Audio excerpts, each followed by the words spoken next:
முருகனை நேர்ல பார்க்கணுமா? முருகா முருகா என்று கூப்பிட்டாள். அடுத்த நிமிடம் நம் கண்முன் காட்சி தருவான் முருகன்.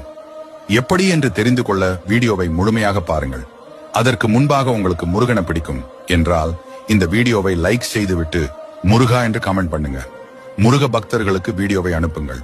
ஒன்றை மட்டும் மறக்காதீர்கள், முருகனை வழிபட்ட யாரும் தோல்வி அடைவதில்லை. ஆறுமுகம் அருளிடும், அனுதினமும் ஏறுமுகம். சரி, இப்போது எப்படி கூப்பிட வேண்டும் என்று பார்ப்போம். முதலில் நீங்கள் உங்களது முருகன் பக்தியில் முருகனை அனுதினமும் நினைத்துக் கொண்டே இருக்க வேண்டும். நீங்கள் மனதார முருகனை அழைத்தால் முருகன் வராமல் இருப்பாரா? ஏதோ ஒரு வகையில் வந்து நிச்சயமாக காட்சி கொடுப்பார். அது வேலாக இருக்கலாம், இல்லை மயிலாக இருக்கலாம், மயிலோட முருகன் இருக்கிற போட்டோவாக இருக்கலாம், இல்லை என்றால் இந்த வீடியோவை கூட உங்களை பார்க்க வச்சிருப்பார். நீங்கள் மனதிலிருந்து கூப்பிட்டால் நிச்சயமாக முருகனுக்கு தொடர்புடைய ஒன்று உங்கள் கண் முன்னே வந்து நிற்கும்.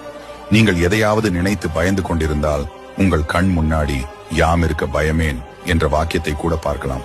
இப்படி ஏதோ ஒரு வடிவில் முருகன் உங்கள் கண் முன்னால் காட்சி தருவார்.